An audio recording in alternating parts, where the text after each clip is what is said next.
మనమంతా జీవితంలో ఏదో సాధించాలి, సంపాదించాలి అని చిన్న చిన్న సంతోషాలన్నీ మిస్ చేసుకుంటున్నాం. ఎగ్జాంపుల్కి మనం గోవా వెళ్ళాలని ఫ్రెండ్స్తో ప్లాన్ చేసాం. ఇప్పుడు ప్లాన్ చేసిన దగ్గర నుంచి హ్యాపీగా ఉంటామా, గోవా వెళ్ళిన తర్వాతే హ్యాపీగా ఉంటామా? అఫ్ కోర్స్ ఎవరైనా ప్లాన్ చేసిన దగ్గర నుంచే హ్యాపీగా ఉంటాం. మరి అలాంటిది జీవితంలో నేను ఇది అచీవ్ అయితేనే, నేను అనుకున్నది సాధిస్తేనే అప్పుడు మాత్రమే హ్యాపీగా ఉంటాను అని ఎందుకు అలా ప్లాన్ చేస్తున్నాం? మన జర్నీ అంతా హ్యాపీగా ఉండాలి. మనమంతా పెద్ద పెద్ద బంగ్లాలు కడుతున్నాం, కానీ పక్కన వాళ్ళతో మాట్లాడే సమయమే దొరకట్లేదు. పెద్ద పెద్ద కారుల్లో ఉంటున్నాం, ప్రశాంతంగా జర్నీ చేయటానికే లేదు.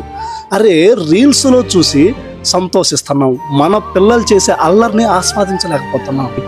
ఒక్కటి గుర్తుపెట్టుకోండి, నీ లైఫ్ నువ్వు ఎన్ని మెమోరీస్తో నింపుతున్నావు, ఎంత హ్యాపీగా గడుపుతున్నావు, నీకు నచ్చిన పని చేస్తున్నావా లేదా, ఇది మాత్రమే ముఖ్యం.